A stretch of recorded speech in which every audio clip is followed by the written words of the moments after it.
तो ये तस्वीरें इस वक्त हम आपको दिखा रहे हैं। उत्तर प्रदेश के मुख्यमंत्री योगी आदित्यनाथ को आप देख रहे हैं। भूपेंद्र चौधरी भी उनके साथ यहां पर बैठे हुए हैं। ये तस्वीरें इस वक्त आपकी स्क्रीन पर, सुरेश खन्ना को भी आप देख रहे हैं। ये तस्वीरें इस वक्त आपकी स्क्रीन पर, जिस तरीके से राज्यसभा के चुनाव में भारतीय जनता पार्टी ने 8 सीटों पर जीत हासिल की है, ये तस्वीरें हम आपकी स्क्रीन पर दिखा रहे हैं। केशव प्रसाद मौर्य को तस्वीरों में आप देख रहे हैं। समाजवादी पार्टी का मैनेजमेंट जो है वो फेल साबित हुआ है और राज्यसभा चुनाव में योगी आदित्यनाथ की रणनीति से बीजेपी को बड़ी जीत मिली है। तो राज्यसभा चुनाव में जिस तरीके से भारतीय जनता पार्टी ने, आपको बता दें कि 8 सीटों पर कब्जा किया है। समाजवादी पार्टी के 2 प्रत्याशियों को जीत का सामना करना पड़ा और 1 को हार मिली है, 2 को जीत मिली है। यह तस्वीर इस वक्त किस तरीके से भारतीय जनता पार्टी के तमाम नेता पूरी तरह से उत्साहित, उत्तर प्रदेश के मुख्यमंत्री योगी आदित्यनाथ को आप देख रहे हैं। भूपेंद्र चौधरी को तस्वीरों में आप देख रहे हैं। ये तस्वीरें इस वक्त हम आपकी स्क्रीन पर आपको दिखा रहे हैं। भारतीय जनता पार्टी ने 8वीं सीट को लेकर के जिस तरह की स्ट्रेटेजी बनाई, पहले 7 उम्मीदवारों का ऐलान हुआ और उसके बाद 8वीं सीट पर संजय सेठ को उतारा गया।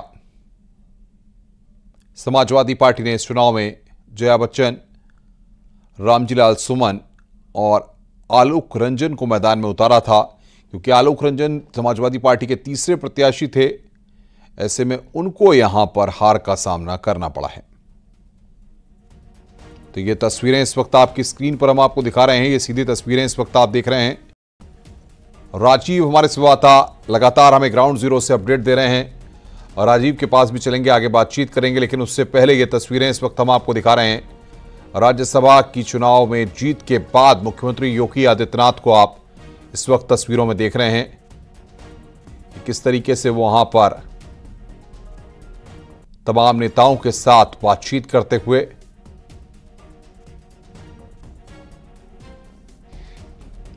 राज्यसभा चुनाव में राजीव हमारे साथ बातचीत करने के लिए जुड़ गए। राजीव, तमाम नेताओं को हम देख रहे हैं मुख्यमंत्री के साथ मौजूद हैं और सभी उत्साहित हैं। एक उत्साहजनक माहौल, जीत का जश्न अभी मनाना बाकी है, वहां पर क्या तैयारियां हैं, बताइए। अब देखिए, इस वक्त जो राज्यसभा चुनाव का मतगणना है वो लगभग पूरी हो चुकी है, जिनमें से 8 बीजेपी के और 2 समाजवादी पार्टी के उम्मीदवारों की जीत तय है। इस वक्त हमारे साथ समाजवादी पार्टी के वरिष्ठ नेता और विधायक संग्राम यादव जी मौजूद हैं, उनसे हम बात करेंगे। सर, लगभग जीत का ऐलान हो चुका है, 8 बीजेपी और 2, आपको तीसरे उम्मीदवार को हार मिली है, किस तरह देखते हैं? देखिए, हार का क्या कारण है वो तो मैंने दोपहर में ही आपसे चर्चा कर लिया था। यदि विश्वास का कत्ल न होता और देश और दुनिया की जो सबसे बड़ी पार्टी अपने आप को कहती है, अगर वो भ्रष्टाचार का सहारा नहीं ली होती, जोड़ तोड़ का सहारा नहीं ली होती, तो हमारे उम्मीदवार को जीतने से कोई रोक न पाता। लेकिन जोड़ तोड़ आए तो समाजवादी पार्टी के विधायक ही, कहा जा रहा है वो अपनी अंतरात्मा की आवाज सुनकर आए। अंतरात्मा, तो मैंने उसका भी जवाब दिया था। अंतरात्मा उस समय कहाँ थी जब टिकट के लिए माननीय अखिलेश यादव जी से विनती प्रार्थना, उनके कार्यक्रम के लिए विनती प्रार्थना, जनता ने तो उनको साइकिल निशान के लिए वोट दिया था। अखिलेश जी की विचारधारा, समाजवादी विचारधारा को फैलाने के लिए वोट दिया था। ये थोड़ी दिया था कि विश्वास का कत्ल कर दोगे। ये क्या लगता है, ये जो समाजवादी पार्टी को झटका लगा है, ये 2024 के लोकसभा चुनाव के लिए कितना है? इससे हमारी पीडीए की एकता मजबूत हुई है। और मैंने विधानसभा में भी कहा था कि जो देश की सबसे बड़ी पार्टी है, आखिर उसे अखिलेश जी से डर क्यों है? क्यों आए दिन उनके साथियों को तोड़ती है, उनके दलों को तोड़ती है, खुद उनके पार्टी को? तो कहीं न कहीं भारतीय जनता पार्टी डरी है, क्योंकि 50 लाख नौजवान जो परीक्षा देने गया था वो पेपर लीक हो गया। अब बहुत उत्तर प्रदेश में जब से भारतीय जनता पार्टी सरकार है तब से पेपर लीक हो रहा है। तो जो नौजवानों के उम्मीदों का कत्ल हुआ है उसका जवाब भारतीय जनता पार्टी के पास नहीं है। आज राज्यसभा चुनाव में टूट फूट हुई है, आने वाले दिनों में एमएलसी के चुनाव है, उसमें भी बड़ी टूट फूट की संभावना है। किस तरह आप अपने विधायकों को रोकेंगे? हम जनता को रोकेंगे। विधायक तो हमारे स्वतंत्र जहां जाना चाहिए, हमारे साथ जनता है, हम एक विचारधारा के साथ है। तो यहां पर तमाम लोग जो है अपनी बातों को रख रहे हैं। समाजवादी पार्टी के राजीव हमारे संवाददाता लगातार उनसे बातचीत कर रहे हैं, लेकिन ये एक्सक्लूसिव तस्वीरें मुख्यमंत्री योगी आदित्यनाथ की आपको दिखा रहे हैं।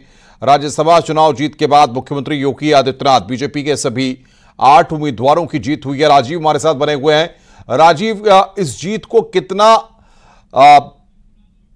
आसान बनाने के लिए भाजपा ने कोशिश की है, जरा बताइए आप।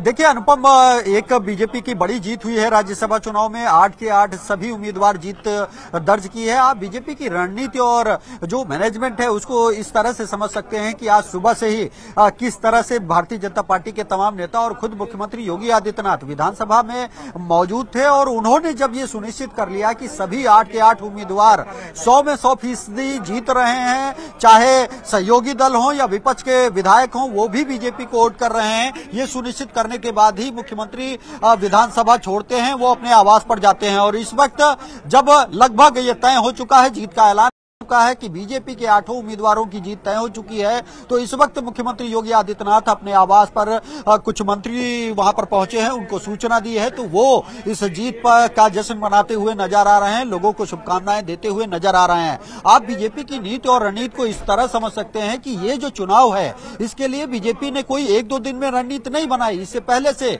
बीजेपी ने सबसे पहले समाजवादी पार्टी के उन विधायकों पर नजर रखी जो कहीं ना कहीं समाजवादी पार्टी से नाराज थे या फिर उनकी अनदेखी की जा रही थी, चाहे उसमें मनोज पांडे हो जो कि समाजवादी पार्टी के मुख्य सचेतक हो, या फिर दूसरी ओर राकेश प्रताप सिंह जो लगातार पार्टी के खिलाफ बोल रहे थे, तीसरे हो अभय सिंह, या फिर जो साथ के साथ यहां तक कि पूर्व मंत्री गायत्री प्रजापति महाराज देवी हैं, उन तक बीजेपी ने पहले से ही ये रणनीति बना रखी थी कि जब राज्यसभा का चुनाव होगा तब वो उनसे अपने समर्थन में वोट लेने के लिए बात करेंगे और उन्हें उम्मीद थी कि वो समर्थन करेंगे। और हुआ भी वैसा कि जो बीजेपी की रणनीति थी उसके तहत 7 समाजवादी पार्टी के विधायकों ने क्रॉस वोट कर आज बीजेपी के उम्मीदवारों का समर्थन किया। बिल्कुल बिल्कुल राजीव, बहुत बहुत शुक्रिया आपका हमारे साथ जुड़ने के लिए और बातचीत करने के लिए।